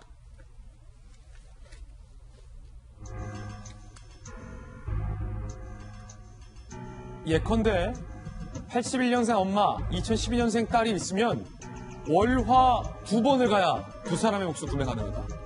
대리로 구매하려 하더라도 내가 해당하는 날짜에 가면 내 거밖에 못 사니까 대신 구매해 줄 사람의 생년월일에 맞춰서 서류 들고 가야 구매를 가능하다는 거죠. 그 마스크 구입 시 등본을 가져가야 하는 번거로움도 여전하다라는 겁니다. 지금 사실 이런 부분들, 장희영 교수님, 대통령이 급하게 수정 지시했어요. 정책이 발표되고서 이 같은 문제점들이 갑자기 쏟아지니까 정부로서는 예측하지 못했다라는 것도 좀 이해가 안 된다는 사람도 많지만 대통령이 수정하라고 해서 수정이 됐지만 여전히 좀 불편함은 있군요. 아니, 지금 마스크 사태 터진 게 갑자기 터졌어요. 지금 하루 이틀 새에. 언제까지 혼란이 있고 갑자기 하려니까 어렵다라는 해명을 들어야 되는지, 이게 해명인지 변명인지를 우리가 진위 여부를 가려야 되는 이 상황이 온 것인지, 해명이면 다 받아들일 국민들이에요. 근데 변명이 길어지면 앞으로 나올 거에 대한 믿음도 없어질 뿐더러 저는 왜 이게 일반인들이 한마디씩 의견 내는 것만 해도 합리적이거나 굉장히 조금 더 수월해질 것 같은 방안들이 많음에도 불구하고 왜 굳이 해외 사례에서 찾으려고 노력을 하고, 이게 도대체 몇 살, 저는 이렇게 나이 이게 지금 그러니까 이 주민등록증 가지고 무슨 뭐 관계 등본 이런 거 가지고 와서 자기 증명하라는 이거 자체도 지금 스마트폰 들고 다니는 이 세대에 맞나 생각도 들고요. 무엇보다도 약국이 물론 더 많으니까 주민자치센터나 이런 데보다는 많으니까 공급 물량이 많다면 약국에 배포하는 게 아주 효율적이죠. 예. 근데 지금 줄 서야 되는 상황이고 아주 단순해요. 하루에 예를 들어 400개가 온다. 뭐 80명이 받을 수 있다 그러면 1번부터 80번까지만 기다리십시오 하고 미리 일일이 사람도 필요 없어요. 약국에 그냥 종이 한 장 붙여놔도 돼요. 오늘은 80명까지밖에 못 받습니다. 그럼 줄 서 있는 사람들이 알아서 나는 이제 끝났구나 갈 수도 있는 상황인데 제가 그 부분 좀 취재를 해봤는데 그러니까 제가 취재한 건 아닙니다만 기자분 통해서 여쭤봤더니 받는 약국도 박스가 열릴 때까지 몇 개가 오는지 모른대요. 질병관리본부에서 이 부분에 대해서 자신이 그러니까 좀 이런 게 지금 우리가 2020년 살고 있는 이 시대에 마스크가 오늘 도착하기까지 몇 개가 도착할지도 모르고 나눠준다라는 것 그리고 어디에는 뭐 몇백 개를 꽂는 어디는 몇천 개가 몰려가는데 불과 몇십 미터밖에 안 떨어져 있는 약국거리에 이런 혼란을 줄 거라면 차라리 저도 그냥 주민자치센터들 다 집 그 구역별로 인구별로 나눠 놓은 거잖아요. 가장 형평성 있게. 그리고 무엇보다도 아까 보건복지부 장관 이야기할 때 보건과 복지를 자꾸 나누셨는데 굳이 복지 쪽에 좀 능력이 있으시다면 이런 부분에서 노약자나 장애인이나 사실 이번에도 확진자들 중에 연세 드신 분이 좀 더 그 차이가 높잖아요. 이렇게 복지 분야를 할 수 있는 분들은 좀 복지에서 조금 차치를 해도 국민들이 그거 이해하시거든요. 그 숫자가 어마어마하지도 않고 그러니까 뭔가 혼선을 줄이는 방법을 찾아야 되는데 아이들 학교 뭐 돌봄 어린이집 가지 마라 학교 가지 마라 해놓고 지금 당장 줄 서러 나올 엄마도 없어요. 애기 봐야 돼서. 그 상황에 2번, 3번 와야 되는 이게 누구 아이디어인지 저는 그러니까 정말 도와드리고 싶은데 답답해요. 많은 아이디어 나오고 있는데 이 중에 하나 가져가도 되실 것 같거든요. 저 말씀드릴게요. 예. 이 중요한 방송이니까 좀 반대 의견을 제가 좀 해야 될 그럼요. 정부로서도 상당히 어려움은 있을 거예요. 시청자들께서 보고 좀 판단했으면 좋겠는데요. 물론 저도 저만이 아니라 이 코로나19 때문에 생소한 단어들을 좀 많이 듣게 됩니다. 사회적 거리두기, 그 중에 하나가 이제 오늘부터 시작된 마스크 오부제. 저는 이런 얘기를 들으려 상상도 못했죠. 예. 이 마스크 오부제가 시행이 되는 날이단 말이죠. 저는 그러면요, 여기까지 오는 이유 절차가 있어요. 과정이 있었단 말이죠. 이제는 국민들이 좀 협조를 해야 될 때가 저는 왔다고 저는 생각합니다. 저는요, 이번에 보면 약사회가 참 대단하다. 마침 약대 교수님이 약국보다는 뭐 다른 방침을 내놔서 그것도 일리는 있는 이야기지만 참 고맙다는 생각이 들어요. 어떤 구호를 내거냐면 나는 오케이. 당신 먼저. 마스크. 나는 괜찮다. 이게 이제 시민들 의식이 이제 호소하는 거라 저는 이제 들립니다. 그리고 이제 처음에 5장 주니까 봉지에서 이번 2장 주라니까 또 안에서 굉장히 뜯어서 42장 주라니까 얼마나 힘들었겠어요. 약국의 본연의 임무가 없어졌겠죠. 또 그 의견을 받아들여가지고 또 정부에서 이때 정부는요 절대로 문재인 정부를 갖다 두둔하려는 게 아닙니다. 그 행정을 책임지는 정부에서는 그러면 이걸 다시 이제 물류센터로 해가지고 배포가 좀 쉽도록 약국한테 협조에 감사하는 게 쉽도록 해서 이제 시스템이 시작됐어요. 그런데 어느 언론에서 대만의 좋은 사례를 이야기하는 거예요. 예. 보면은 마스크 업체 라인을 증설 자금을 지원했다, 그 나라는. 바로 대만입니다. 그리고 약국에서 제공하는 그 앱을 갖다 보고했다, 재고 확인하는 앱을 보고했다. 그리고 이렇게 내용들이 있는데 이게 지금 우리나라에서 충분히 좀 시행을 하고 있는 그런 내용들이거든요. 예. 중요한 건 뭐냐면 우리 국민들은 정부에서 가르쳐 주지 않아도 솔선수범해서 집단 지성이 움직여서 좋은 해결되는 방향으로 가고 있거든요. 근데 마스크 문제는요, 지금까지 시행착오 왔다는 건 저도 인정을 해요. 그러나 지금 이 정도까지 정부가 죄송하다 하면서 제도를 만들어냈다면 이 정도는 우리 국민들이 적응을 저는 해줘야 한다 봅니다. 예. 즉 사회적 거리 두기 저도 불편합니다. 그러나 그 말이 맞더라고요. 함부로 누굴 만나자 해서도 안 되고 적응하고 있거든요.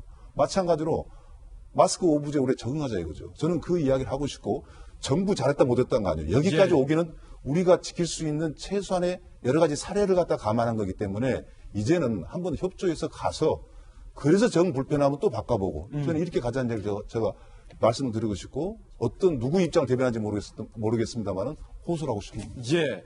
정세균 총리도 박상철 총장처럼 같은 대국민 호소를 했습니다. 들어보시죠. 국민 여러분의 적극적인 협조가 절실합니다.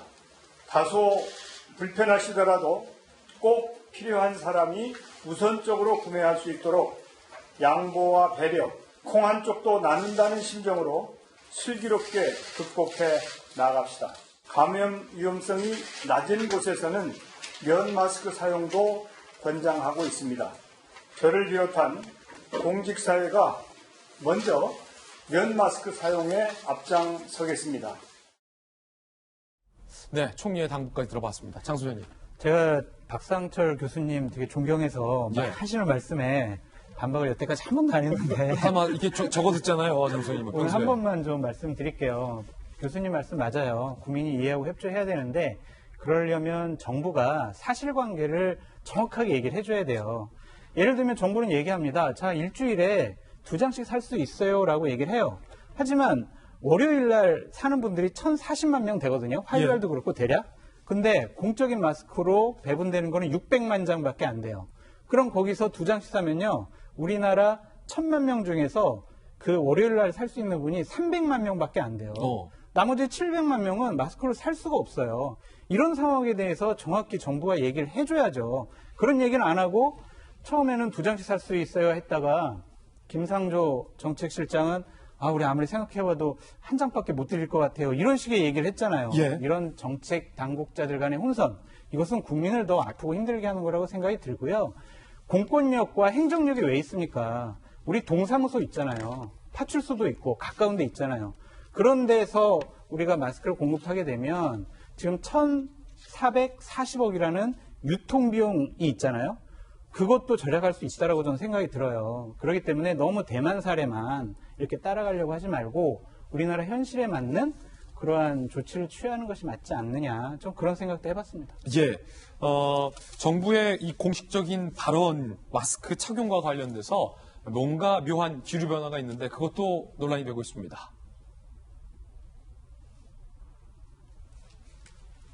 1월 29일 식약처에서는 KF94, KF99 등 보건용 마스크를 사용해야 한다. 재사용 금한다라고 1월 29일에는 권고를 했습니다. 2월 4일 정은경 질병관리본부장은 천이나 면으로 된 마스크는 제약이 있다. 수술용과 보건용이 안전하다라고 역시 이야기를 한 바 있습니다. 그런데 사태가 심각해지고 상황이 악화되자 2월 26일 식약처장은 마스크 재사용해도 된다라고 묘하게 이야기를 했고요. 이해찬 대표는 3월 2일 마스크 3일 써도 된다라고 이야기를 했고 3월 6일 김상조 대통령 정책실장은 건강한 분은 마스크 쓰지 마라라고 말을 했고 3월 8일 정세균 총리는 저부터 면 마스크를 사용하겠다라고 이야기를 했습니다. 이게 다 물론 이제 정부의 어떤 고민도 깊게 이해를 됩니다. 누구보다 정부가 우리 국민들에게 마스크를 공급해주고 싶은 마음, 그 진정성이 굴뚝 같다는 것도 아마 모든 국민들도 다 알 것이라 생각이 되는데 책임 있는 분들의 발언이 지금 이 표만 봐도 너무 달라져서 국민들은 그게 좀 혼란스럽다는 거죠. 혼란스럽기도 하고 속이 상하기도 하죠. 정부 이수받기 때문에 얼마나 정부 입장이 좀 곤혹스러울지 짐작합니다. 그리고 노력하고 있다는 것도 모르지 않습니다. 그러나 국민이 기대하는 것은 노력만 하는 것이 아니라 성과가 나와주는 걸 기대하거든요. 그런 얘기 있잖아요. 프로페셔널에게는 열심히 하는 것보다 훨씬 중요한 게 잘하는 것이 훨씬 중요하다. 우리 정부 실력이 정말 이거밖에 안 되는가 하는 답답함이 정말 많이 있습니다. 거기에 조금 전에 우리 장 소장 얘기한 대로 그렇다면은 답답하다 그러면은 그래도 솔직하게라도 좀 해야 되는데 솔직하지도 못한 상황. 저는 정말 대리 구매를 할 수 있다는 이 얘기를 들으면서 아니 저 정도의 얘기를 대통령이 지시해서야 해결할 정도의 정부가 그 정도의 융통성이라고 한다면 현장 파악 능력이라고 한다면 이게 뭘 우리가 믿고 기다려야 하느냐 이런 생각이 좀 드는 겁니다. 안타깝고요. 저는 개인적으로는 지금 마스크 대란을 보면서 두 가지 제 취재 경험이 좀 생각이 나요. 예. 제가 이렇게 막 무엇인가를 놓고 줄 서서 수도 없는 줄이 이어지는 것을 본 기억이 제 취재 과정에 2번, 전쟁터에 갔을 때 2번 있었습니다. 소말리아 갔을 때 소말리아 난민 캠프에 있는 난민들이 식사 배급 때가 되면은 전부 그릇 하나씩 가지고 나와서 줄을 정말로 끝도 없이 섭니다.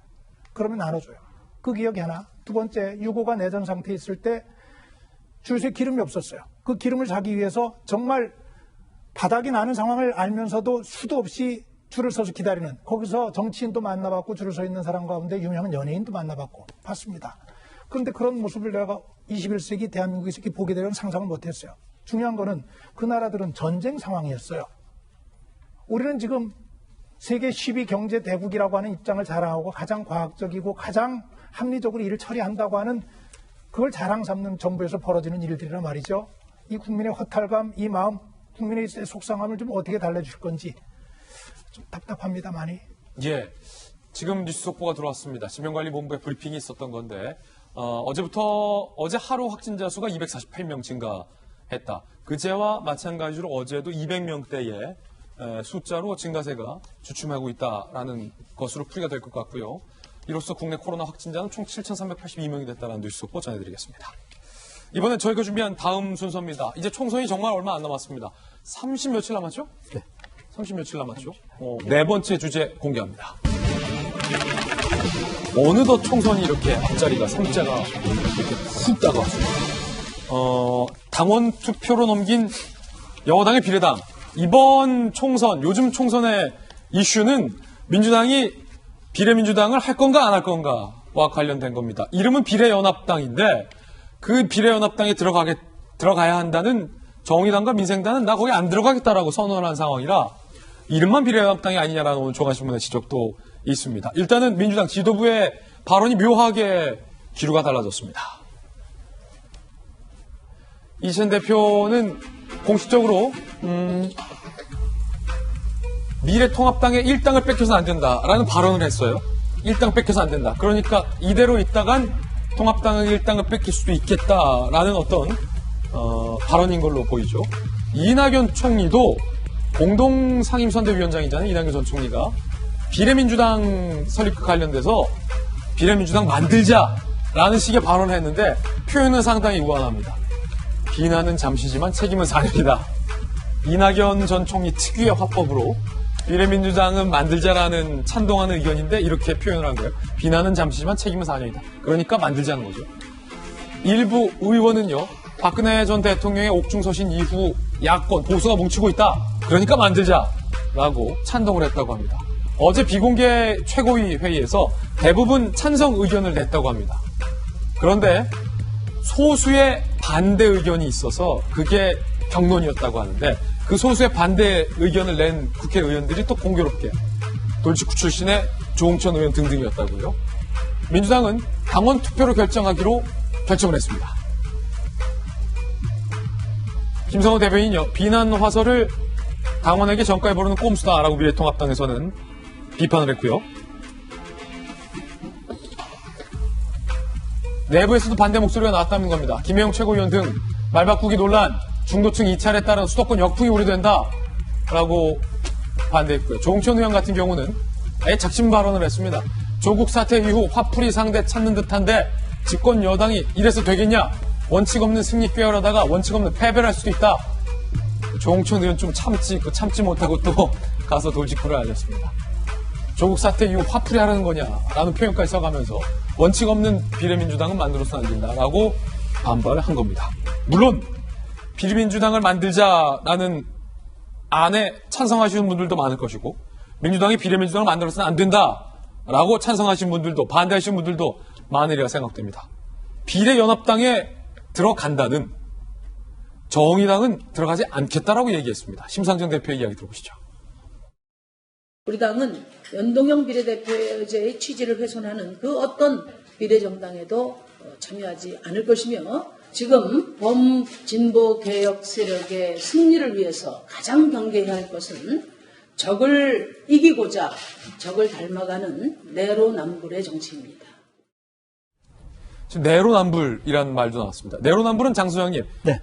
이른바 조국 국면 때 자주 나왔던 단어인데 정의당이 민주당을 향해서 내로남불이다라는 표현을 지금 하고 있는 거잖아요. 일단 궁금한 거 1. 네. 비례연합정당이라면서요. 거기에 중요한 축이 정의당이잖아요. 근데 정의당은 나 거기 안 들어간다에 더 나아가 그거 만들면 너네 내로남불이다라고까지 얘기하고 있잖아요. 그럼 이게 비례연합당입니까? 아니면 그냥 비례민주당인 겁니까? 비례민주당으로 봐야죠. 그냥 형식상은 연합정당 체제를 만드는데 외부에 있는 시민단체가 만드는 형식으로 해서 민주당이 참여하는 거다. 그렇게 보여주면 될 것 같고요. 저 내로남불이라는 얘기를 참 잘하셨는데 제가 문장 하나만 읽어드릴게요. 명분 없는 가짜 위성정당을 만드는 참 나쁜 정치는 국민의 어마어마한 심판을 받을 것이다. 라고 얘기를 누가 한 겁니까? 이인영, 윤호중 사무총장이 했어요. 예. 한국당이 비례한국당 만든다고 하니까 그 말을 똑같이 돌려주고 싶어요. 그래서 심상정 대표가 저 내로남불이라고 한 것 같은데 이거는 정말 참 나쁜 정치하는 겁니다. 예. 그리고 자신들이 여태까지 얘기했던 약속과 말을 뒤집는 것은 집권 여당으로서 존재 가치가 없는 행위를 하는 것이다. 예. 전 그렇게 말씀드려요. 이게 박상수 총장님 정치 잘하시니까 민주당이 기존에 유지했던 원칙을 뒤집은 거는 맞는 거죠. 그렇죠. 연동형 비례대표의 취지와 다른 행보를 보이는 것도 맞는 건가요? 여기서 제가 이제 아마 이 자리에 와서 그랬을 거예요. 어쩌면 민주당이 비례민주당, 말 표현이 위생정당이 아니라 자생적인 비례민주당을 만들 수밖에 없고 만들어야 된다. 그런 톤으로 제가 말씀드렸을 겁니다. 예. 거기에 제가 이제 이어서 말씀을 드리면 지금 아까 이제 이해찬 대표하고 이낙연 공동선대위원장이 이야기한 변명은 맞진 않아요. 예. 예를 들어서 뭐 미래통합당을 일당을 안 주기 위해서 그리고 절대 승리하기 위해서 4년은 뭐 약간 비난을 맞더라도 이 제도만 도입하면 비례정당을 만들면 일당이 된다라는 생각은 그건 잘못된 거예요. 만드는 이유가 무엇이며 또 만들어서 어떤 전략을 쓰냐가 저는 굉장히 중요하다고 보거든요. 예. 정의당하고 같이 하자고 했는데 정의당에서 안 한다 그랬단 말이죠. 왜 그랬겠습니까? 정의당은 자기 스스로 그대로 가는 것이 이익이 되고 예. 어설프게 연합정당에 끼어들었다가는 의석 숫자가 별 재미를 못 보기 때문에 최종적으로 숙고 끝에 안 한다는 거예요. 그러면 이제는 진지하게 생각해야 돼요. 이제는 아까 우리 장 소장이 말씀한 대로 나쁜 정치, 좋은 정치 가릴 때는 아닙니다, 지금. 왜냐하면 정말 그 보기 나름이죠. 그러면 미래통합당은 나쁜 정치 해도 되는 정당이고 여기는 아니냐? 그건 저는 아니라고 그냥 보기 때문에 그러면 이제 중요한 것이 뭐냐면 지금 선거법이 그렇게 됐어요. 일반 국민은 옛날 투표하고 똑같은 방식으로 합니다. 예. 내 지역에서 좋은 후보한테 찍고 그다음에 내 좋은 정당을 뽑거든요. 네. 근데 내 좋은 정당을 뽑는데 그 계산법이 다르단 말이죠. 그래서 옛날 나경원 그 미래통합당 그 전 대표 같은 경우는 계산이 복잡하니까 도입하지 말자 그랬단 말이에요. 사실 복잡한 건 아니에요. 계산 방식이 달리 나와요. 기존의 방식하고. 그렇기 때문에 어떤 비례당이 있어야 돼요. 예를 들어서 지역구 많이 얻은 정당한테는 비례를 적게 주는 제도예요. 그리고 비례를 지역구를 하나도 안 얻었는데 정당 투표를 많이 얻는 정당한테 지역구를 많이 주는 제도예요. 그래서 안철수 아마 대표도 재미 볼 수 있습니다. 예. 그래서 지역구가 많은 정당한테는 고민이 많은 겁니다, 이게. 그래서 이것을 전략적으로 생각한다면, 제가 전략까지 말씀을 드린다면, 지금 외부에서 연합정당 만든다 그러면 저게 우리 정당이라고 하려면 민주당은 많은 사람 파견 보내면 돼요. 우리가 1번부터 7번을 그쪽에다 맡긴다. 그게 연합이란 표현이겠죠.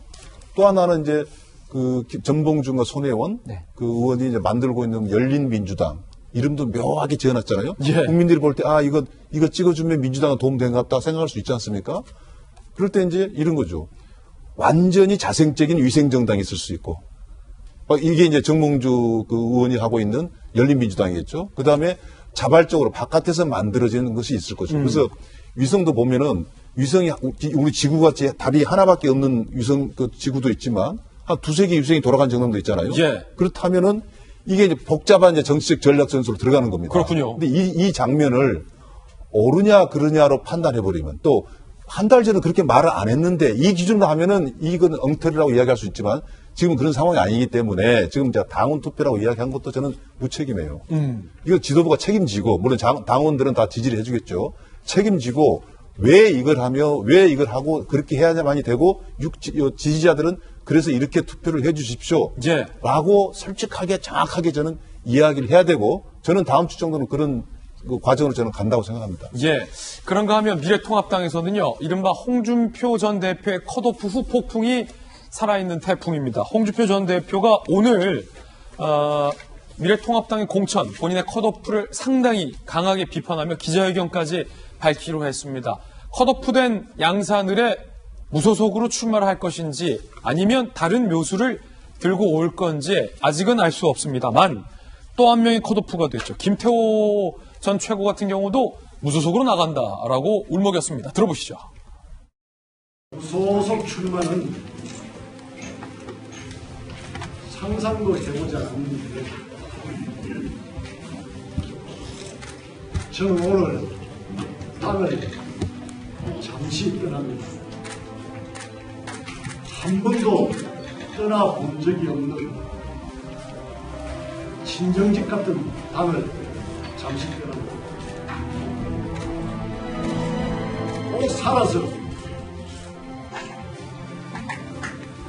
꼭 살아서 돌아오겠습니다. 남은 동지 여러분들에게 용서를 드립니다. 당으로 돌아가면 문재인 정부의 폭정에 맞서서 앞장서 싸울 것입니다. 네, 그리고 홍준표 전 대표도 SNS에 이 같은 글을 올렸습니다. 황교안 경쟁자 천액이다. 김영호의 사감이다. 이 두 개가 합작된 야비한 공천 배제를 내가 어떻게 받아들이는 것이 과연 홍준표다운지 숙고하겠다라고 비판을 하면서 오늘 오후에 기자회견을 갖기로 한 건데, 일단은 박성규 대변인, 그 당에도 계셨으니까 홍준표 전 대표가 나가겠다는 지역이 양산을이잖아요. 물론 공관위의 설명은 홍준표 전 대표가 이끌었을 당시의 선거 패배의 책임이 크다라고 컷오프를 했지만, 홍 전 대표 측 입장은 내가 텃밭에 나간다는 것도 아니고 저쪽 지역세가 강한 양산을에 나가겠다는 건데 왜 나를 컷오프하느냐, 명분도 없다. 황교안 대표가 라이벌을 의식해서 나라고 좀 주장하고 있어요? 홍준표 대표가 얘기하는 것 일견 이해할 수 있습니다. 그런 측면 있다고도 생각합니다. 그렇군요. 그러나 정치는 누가 뭐래도 대의와 명분이거든요. 아까 우리 박 교수님, 지금은 옳고 그름을 따질 때가 아니라 그러는데 옳고 그름을 더 따져야 합니다. 무섭게 따져야 우리 정치가 발전합니다. 홍준표 대표 뭐 했던 분입니까? 저 당에서 대통령 후보까지 했던 분입니다. 예. 그리고 저기서 대표했던 분입니다. 이번 선거에 대의와 소의를 얘기한다면 대의는 뭡니까? 본인들이 얘기하고 있는 막 나가고 있는 지금 정부의 폭주를 막아야 된다는 것이 대의입니다. 예. 이겨야 되는 겁니다. 소의는 뭡니까? 그런데 내가 이겨서 들어가야 된다는 게 소아입니다. 뭘 택해야 할지 뻔하잖아요. 김태호 전 최고위원, 김태호 전 지사, 그리고 홍준표 전 대표, 말로는 여러 가지 정말 거룩한 이야기들, 굉장히 진중한 이야기들 하고 있지만 딱 한마디로 요약됩니다. 나 떨어지는 데 가서는 선거하기 싫습니다. 예. 나 떨어뜨리려고 하는 의도 받아들이기 싫습니다. 안 그랬으면 저런 말씀들이, 저런 얘기들이 설득력을 가지려고 하면 당에서 큰 계획을 가지고 수도권에 바람을 일으키겠다, 당의 차원에서 배치했을 때 따라가야죠. 제가 볼 때 저분들은 그 생각하고 있는 것 같아요. 이번 선거에서 황교안 대표 될 가능성 별로 없다. 선거 끝나고 나면 책임 문제 일어날 것이다. 그렇게 되면 당내에 내가 원내 진입해 있으면 나한테 기회가 올 것이다. 그러면 내가 뭔가 도모해 볼 수 있다? 아닙니다.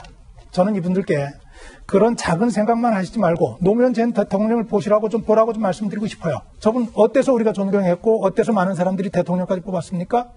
떨어질 줄 알면서, 사지인 줄 알면서 쉬운 자기 지역구 종로 내버리고 부산 가서 부딪혀서 마지막에 떨어지고 나서 그 떨어진 선거 결과를 보고 지지하는 사람들이 이런 사람 바보 같지만 우리가 믿을 만하다. 이런 사람 이끌어가는 나라 한번 기대해 볼 만하다. 해서 국회의원 선거 떨어지고 나서 대통령 후보가 됐고 결국 대통령이 됐던 겁니다. 왜 그렇게 크게들 안 보시고 그 정치 발전을 위하신다는 분들이 왜 저렇게 소화에 집착을 해서 국민의 마음을 아프게 하고 정치의 발전을 뒤로 자꾸 끌어당기시는지 좀 답답합니다. 예, 물론 이제 그분들이 그렇게 생각한다는 건 박성규 전 대변인께서 제가 가지고 있는 제 개인 견해로 추측을 해주신 거겠지만, 그런가 하면 미래통합당에 김종인 전 민주당 대표가 상임선대위원장을 맡게 될 것 같다라는 얘기가 안팎에서 강하게 나오고 있습니다. 통합당이 아직 선대위 출범 안 했잖아요. 네. 왜냐하면 이제 선대위원장 자리, 누군가가 이제 선거를 강력하게 끌 수 있는 강력한 어떤 리더, 지도자 자리를 지금 공석으로 남겨놨기 때문이죠. 그 말인즉슨 물밑에서 누구를 강력한 선대위원장의 선봉장으로 모셔올지에 대한 깊은 오랜 고민이 통합당 내부에서 있었다는 거고, 여기는 황교안 당대표의 의지가 강력하게 반영이 됐다라는 해석이 나오고 있는데, 그 인물은 바로바로 누구누구 민주당의 전직 비대위원장이자 대표였던 김종인 전 대표를 모셔오는 거다. 상대의 수장을 모셔온다. 그런데 그 상대의 수장은 그 전 선거에서 우리의 수장이기도 했어. 예, 오늘 모셔온다는 건데 김종인, 황교안 투톱 체제이긴 하지만 황교안 대표는 사실상 지금 본인의 종로 선거가 발등에 불이 떨어졌기 때문에 김종인 대표가 전국 선거를 다 지휘하는 모습을 취하게 될 것 같다는 거예요. 황교안 대표를 만나서 제의 받았다는 것으로 알려지고 있고요. 그 자리에서 황 대표를 만난 자리에서 선거 지휘권, 공약 수립에 대한 전권을 달라라고 요구를 한 상황입니다. 그 말인 즉슨 선거 공약 수립권, 지휘권을 주면 김종인 대표도 갈 수 있다라는 의미인데 만약에 그렇다면 장 교수님, 예. 야 이거 이런 표현을 써도 될지 모르겠지만 적진의 수장을 모셔오는 엄청난 성과잖아요. 아주 표현적으로 보자면 대승을 일궈냈던 2016년에 맞아요. 적군의 그 선봉장이라고 말씀하실 수도 있겠습니다만 어쩌면 저 자리는 진영 논리보다는 조금 전략적인 차원에서 예. 어떤 그런 능력을 좀 보는 자리라고 했을 때는 저는 한국당의 저 전략이 좀 다른 의미로 해석되기도 해요. 또 한편으로는 그래 적을 알고 나를 알면 백전백승이라고 하는데 김종인 전 대표가 아무래도 민주당 쪽에서 그 당시의 총선을 거의 승리로 이끈 주역이기 때문에 주역이죠. 그런 사람을 데려온다라는 게 상징적인 것도 있고 또 민주당에게 보여주는 어떤 메시지도 있을 수가 있고 약간 이제 기싸움 같은 거가 있을 수도 있고 다만 한국당, 그러니까 미래통합당에서 김종인 전 대표를 이렇게 영입을 하는 것 자체에 대해서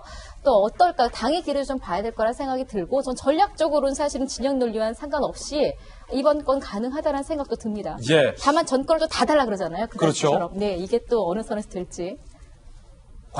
주목 관건이다.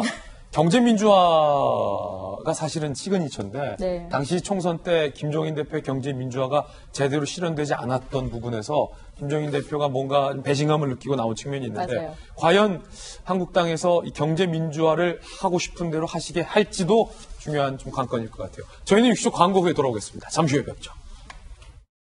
네, 월요일 아침 저희가 준비한 소식 모두 다 전해드렸습니다. 저희는 내일 아침에 더욱더 풍성한 소식과 정확한 뉴스 속보 들고 여러분께 인사드리겠습니다. 지금 라방, 라이브 방송, 인터넷 방송 2~3말로 시작하겠습니다. 2~3말로 라방 창 들어와 주시기 바라고요. 오늘은 이른바 민주당의 비례민주연합당의 전당원 투표 과연 이 묘수냐 꼼수냐라는 주제로 이야기 나눠보겠습니다. 지금 2~3말로 들어와 주시기 바랍니다. 저희는 내일 아침에 뵙겠습니다. 오늘 하루는 분명 어제보다 나을 겁니다. 좋은 하루 되십시오. 고맙습니다.